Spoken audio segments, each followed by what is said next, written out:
cork off. A bourbon steward. It takes me a minute to get some words sometimes. Oh, that's puke. Ugh. Ripping his clothes and gnashing his teeth. Corn whiskey. I still haven't found my first Blanton's.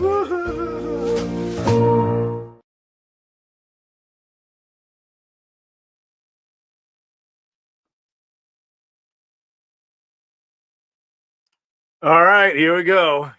It's Thursday night. It's 7 o'clock, and it's time for the Bourbcast, and we are doing something new. If you are not a regular on YouTube, you'll be able to see us streaming live there simultaneously with Facebook tonight. Just a little bit something different. It's a whole new software. I'm trying it out, seeing if I like it. And we'll just see how it goes. I'm either going to love it or I'm going to hate it. But we're going to try something new.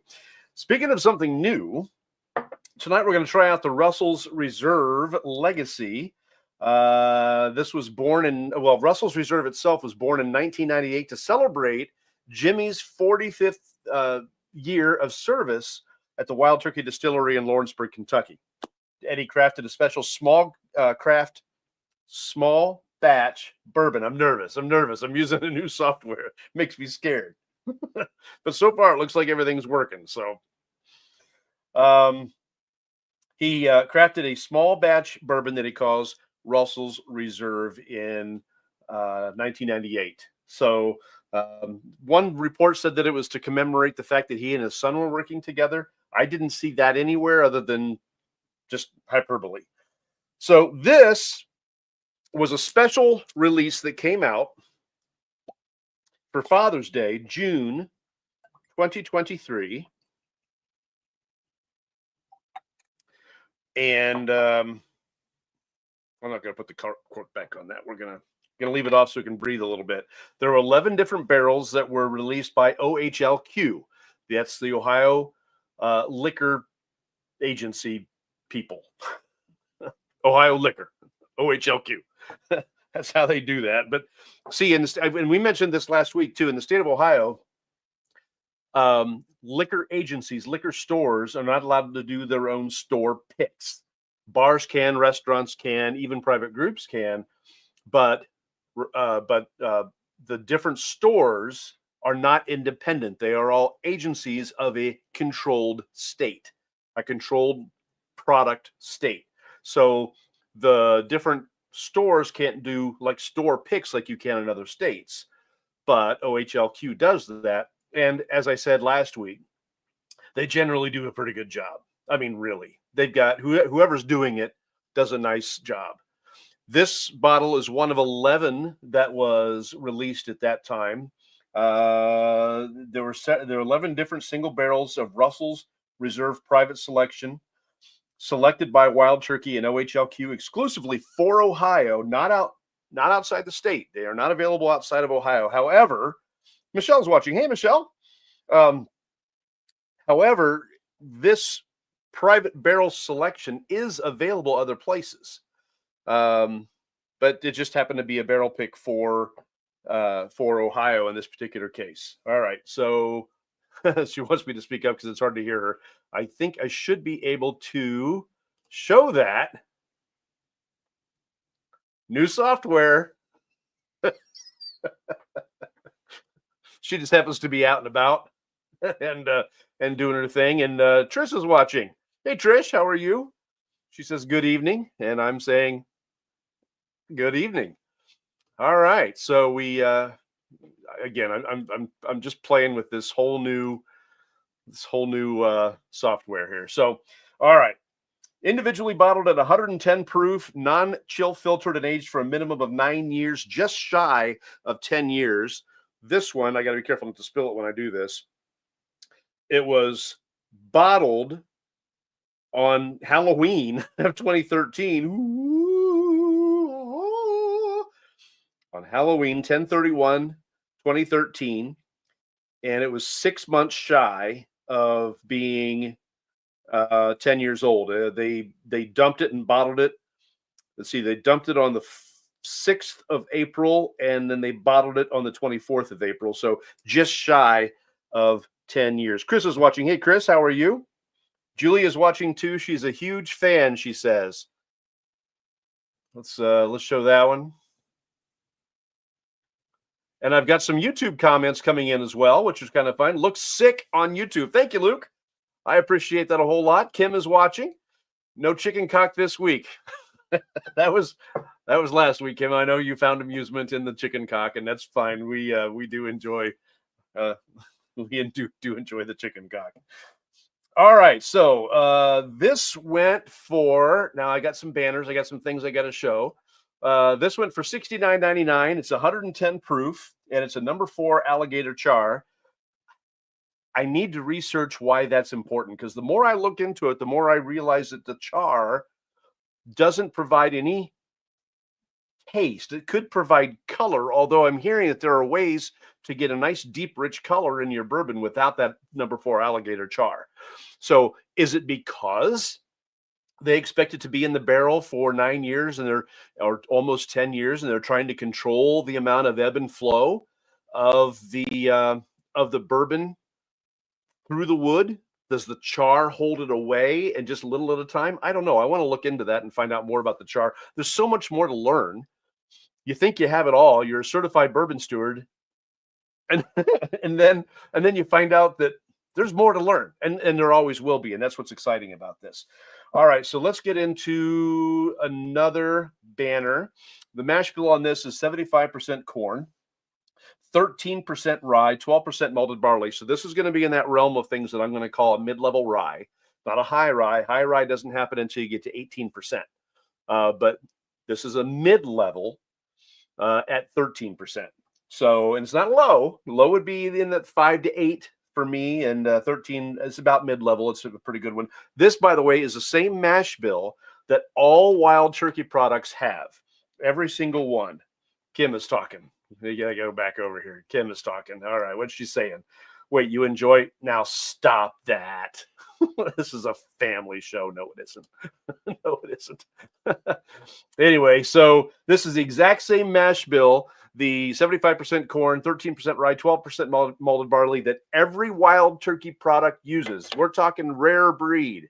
We're talking Wild Turkey 101. Of course, not the ryes, but the Russell's Reserve and also the Long Branch. The different thing with Long Branch is they do its secondary barrel in a mesquite barrel. Russell's, again, you're talking about, in this case, the length of the time on the rickhouse, and in this case, proof, rare breed, same mash bill, just happens to be barrel proof. Or I think it's normally around 114 proof or maybe a little higher. So that's the only difference in the different Wild Turkey brands. This one just has to be an homage to Mr. Jimmy. All right, let's kill that. There we go. And there's me. Got to figure out how to get that thing to turn off. All right, so this is barrel number 220337. Comes from Warehouse TYRB on floor 4. And the notes on this one I didn't love. Like I said, there were 11. Hey, Bill, how are you? There were 11 different barrels that went out by OHLQ that year. And of all of them, this one had the worst notes. We'll see what I think of it. I can't imagine there'd be like a ton of difference, but you never know. This is a single barrel, so it will be different than the other releases, but this is brimming with corn on the nose. This non-traditional Russell's bottle surprises you with an off-profile taste and a unique bourbon to share. That doesn't sound like a badge of honor to me. It just doesn't. But maybe I'll like it. We'll try it. Let's get into the nose. Okay, I was influenced by their description because, yeah, I'm getting some corn on the nose. But I'm also getting a really nice cinnamon, some great oak.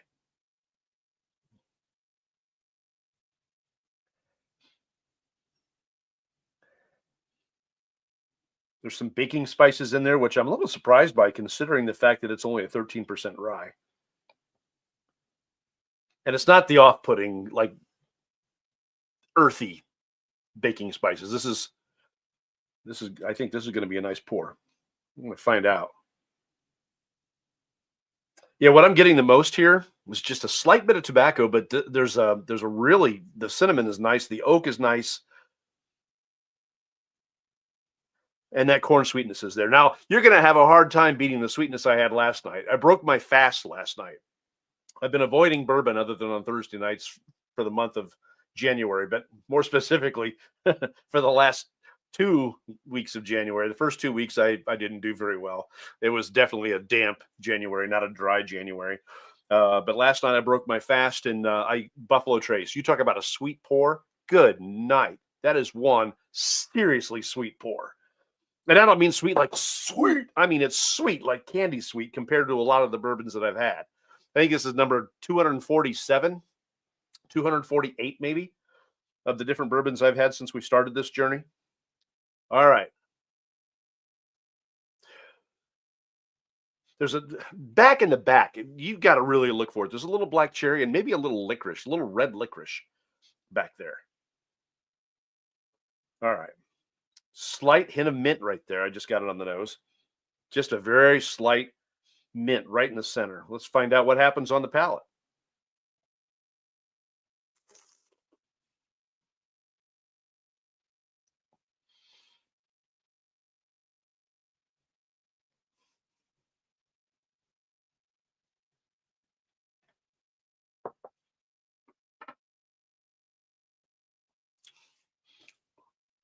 Okay. Very slow, very steady bloom. For those of you joining us for the first time, bloom is a coffee term that I use to describe how that burn moves on your tongue. This, wow, that's quite the finish. This one sat there for a while and didn't do much, and then it just slowly started to move out towards the edges of my tongue. But it was not a traveler. Sometimes you get it on the center of your tongue and it travels. This one didn't. Let me do some mouthfeel.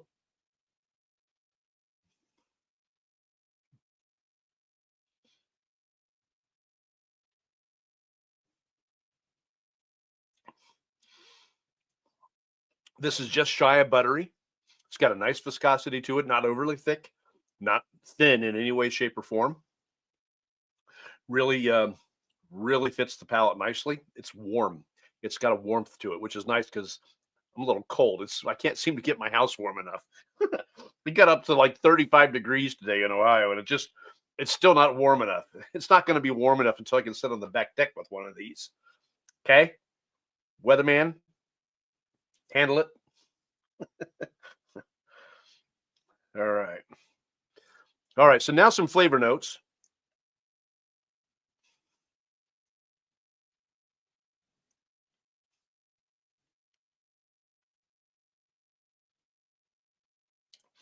Very similar to the nose. Get that corn sweetness to it. Nice and oaky. Little honey on it. Not catching any of the black cherry like I did on the nose, but I am getting maybe just a slight little bit of citrus. I'm not catching any mint. So those, I mean, nice cinnamons. It's not sweet. You're not going to have your vanillas and your brown sugars and your, I'm not getting that off of this. It's not one of those sweeter pours. Maybe we can blame the alligator char on that. I don't know. I keep hearing that there's no flavor coming out of the alligator char, that's just carbon. I have been given a compliment. Thank you, Michelle. I appreciate it. I don't know. I think I might like this software. It's new. We're able to do some stuff that we weren't able to do before. And we're simulcasting to both Facebook and YouTube simultaneously. So I've got a guy in Albuquerque. Now, out in Albuquerque, it's only 4:14. Now, he's retired, so maybe he's able to watch it. And, of course, Coachella Mike out in Coachella Valley, California. Thankfully, he's far away from the wildfires that continue to rage out there. But this shouldn't affect him any because he can normally find us mid Bourbcast. So we've got some people out west that watch, and I appreciate that. It's always nice to have them. Although tonight they seem to be a little bit quiet. But my friend in Albuquerque, he kind of watches like that night or the next day, or he'll catch up with us, right? Yeah. Okay. All right. Let's add a little bit more to the glass and add a little water to it.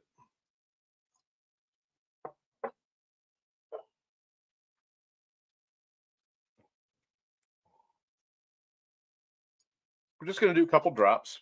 I've been doing that lately. I used to add almost a full milliliter, and I found that you can do just as much with just a couple of drops.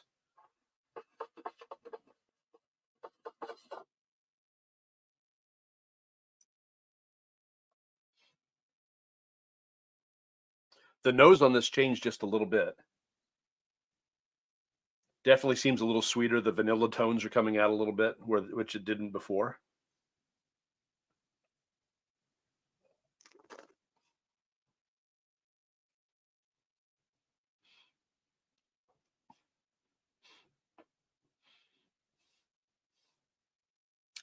Sweetened up a little bit on the palate as well. Just a little. Brought back some of that bloom too. That happens sometimes.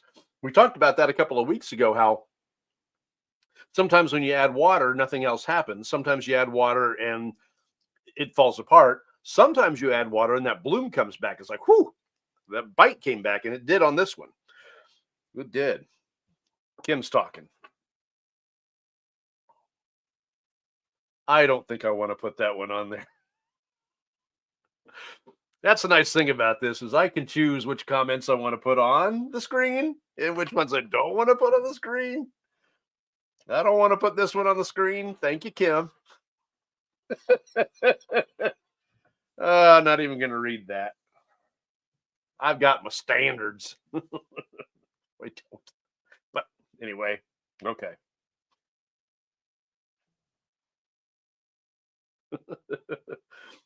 All right. A little bit more of a flavor. Now I'm getting texts. So yeah, somebody texted me and said I was popular with the ladies tonight. Well, no, joking. That's okay. I should stop reading texts. Okay. So many different places to put my attention.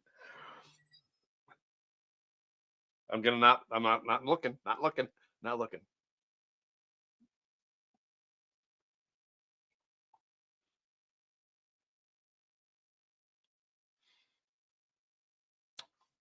Yeah, it's a more well-rounded flavor profile with a couple drops of water. I do like that.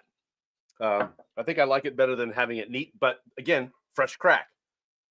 I'm going to let this thing sit for a few weeks and come back to it and see what I think of it. And I do that a lot. You don't ever get to see me do it, but I do that, and that's when I normally really get into a bottle.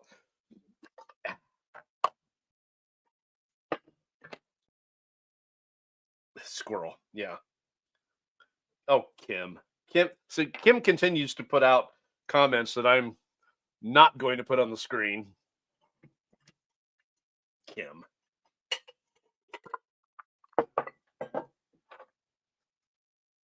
And Charlene is watching. Hey, Charlene, how are you? I'm glad you're with us. Thank you for joining us. All right. So now the true test, and they're all true tests, don't get me wrong, but now we're going to put it on a gorgeous ice sphere. Isn't that gorgeous? Isn't it gorgeous? It's gorgeous. All right. So I had that Buffalo Trace last night, and after kind of fasting for the last 2 weeks, 2.5 weeks, not drinking any bourbon, I had like 2 little glasses, maybe I don't know, shot and a half a piece, and I was out. I was ready for bed. I went to bed at like 10:30, 11 o'clock last night. That's early for me. That's very early for me. And I slept, man. I slept so good. All right.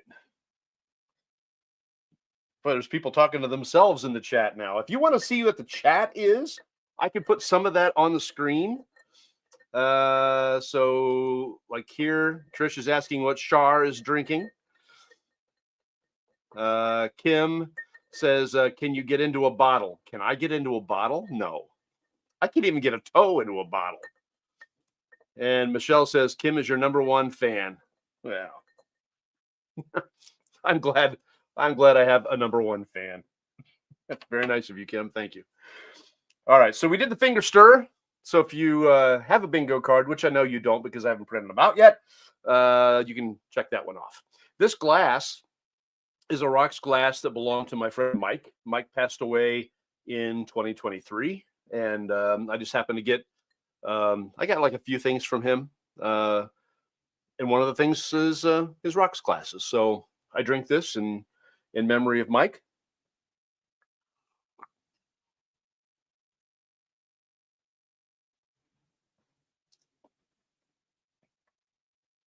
You're drinking. So Trish asked, "What you drinking, Shar?" And this is Shar's answer: water. And Kim is not fond of me doing the finger stir, so she's in a mood tonight. She's in a mood. The nice thing about being able to put the comments on screen is you get a lot more interaction, a lot more comments. So I think I kind of like that. Some of it. Okay, so the upside about Russell's Reserve private barrel selection is that it does hold up very, very nicely on ice, and the flavors are still there.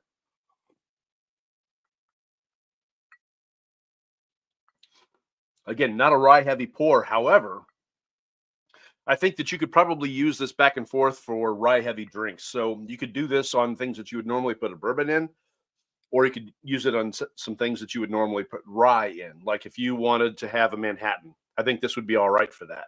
If you wanted to have an old fashioned, I think this would be all right for that. If you wanted to have a Sazerac, this would be okay for that. It holds up nice. It sits well on ice. It's got great flavor still. This is not going to fall apart. It sweetens up just a smidge. Of course, you're muting the flavors when you put it on ice, but other than that, it really holds up nicely. So make sure I'm not missing something. I'm not missing anything, thankfully. All right. Yeah. So next week, we're going to continue the series of Russell's Reserve. Now, I know we're leaving 1 month and moving into another. And normally I wouldn't split a series over the top of a month, but I found out that I've got another Russell's that I haven't tried yet. So next week, we're going to do another Russell's. And that is this one. That is the Russell's Reserve Single Barrel Rye Whiskey. This is a single barrel private reserve bourbon. This is a single barrel rye. I've never opened this. I've never tried it. I have no idea. I don't think I've ever. I think the only Wild Turkey product I've ever had that was the Rye 101, and I loved it. So this is going to be that rye mash bill, whereas this is the bourbon mash bill. So we'll get into this next week and see what we think of it. If it's anything like the Wild Turkey 101 rye that I enjoyed so much, I'm going to really like this. Then I think the week after that, we'll have a guest. I think that's where we're kind of moving is the week after this one. So 2 weeks from tonight, we'll have another guest and we'll be doing this in another setting and it'll be a lot of fun. And there are comments coming in fast and furious. All right. So there's wrap it up. I'm supposed to leave. I'm supposed to go somewhere. So, and then, oh my God, another bottle. No, we're not doing this one tonight. We're going to wait a week to do it. Bourbon ad nauseum. There's no such thing unless you can't hold it. We're holding you a seat. Okay, see, I'm being pressured. Start the car. When somebody told me that I should join the Moose, I was like, the what? The Moose? I guess it's no different than the Eagles or the Elks or anything else, but the Moose? Turns out, if you're a member of the Moose, I mean, all these fraternal organizations, they have places where the money goes. And this one has Moose Haven and Moose Heart. One is a place for kids that need a place, and they go to school and they do well and they achieve. And then there's the other place, I think it's Moose Haven, that is where they have you can go and retire there. They have like homes in Florida and stuff that you can go and retire there, like old age communities and things like that. So, so maybe I'll just stay a member so I can go and live in their retirement homes in Florida, and then I can just see it. I'll walk in, right? I'll walk in and I'll hear out of the corner of my mouth or the corner of my ear, it'll be, look, a man, fresh meat. That's what I'm hoping for. I'll be honest. That's what I'm hoping for. All right. So Charlene's talking. Did I get that one? We're trying the Field of Dreams. Got Jay. I don't know how to pronounce it. I'm not a baseball fan. I wish I was. But is that Bueller?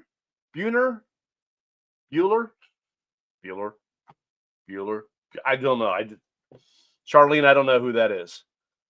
And then Kim is talking. They're waiting on you to lead the Moose Prayer.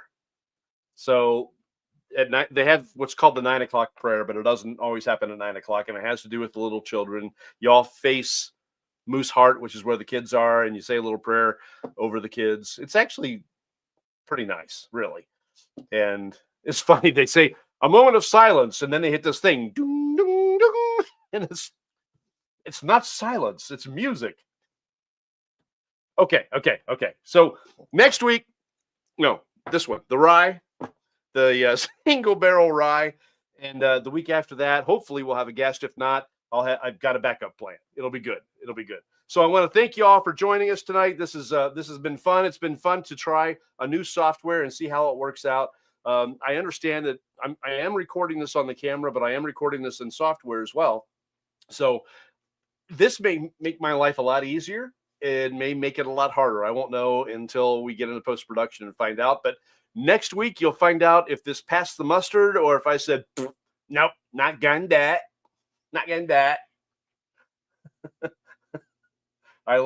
So Trish is very nice. I like the new software. Thank you, Trish. I appreciate that. So join us next week for the Russell's Reserve Rye, and we will see you then. And get me out of here.